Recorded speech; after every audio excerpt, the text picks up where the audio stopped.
Hi everyone, welcome to the third lecture on machine learning from egate.ai.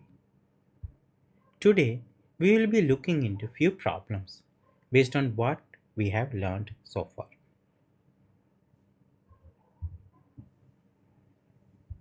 Here, for every problem presented here, we need to identify a suitable task formulation. In the last lecture, we learned about three type of tasks, namely regression, classification, and clustering.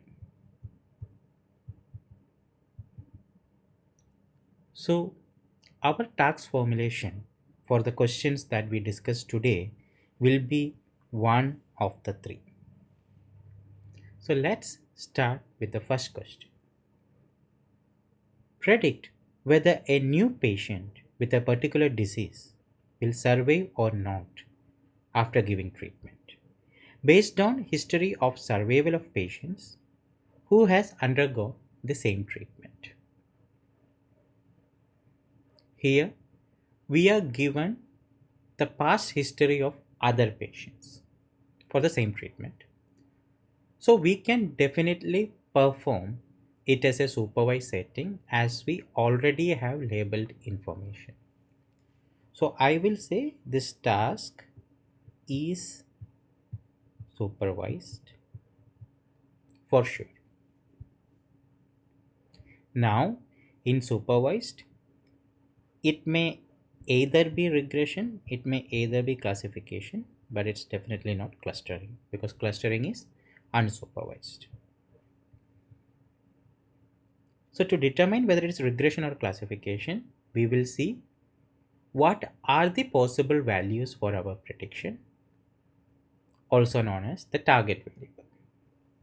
So in our case, the possible values are whether the person will survive or not, which is either yes or no.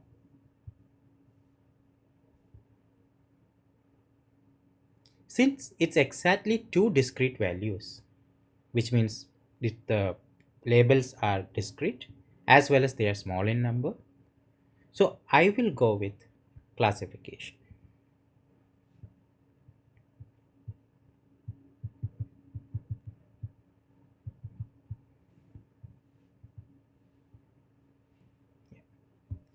So classification is the final answer.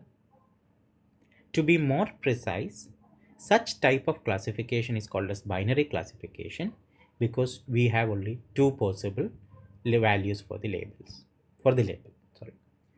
For any task with more than three or more classes, we will call them as multi-class classification.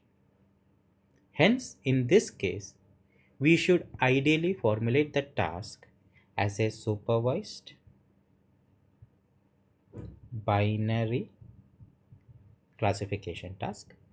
As far as the problem's solution is concerned, it suffices to say that we will consider it as a classification task.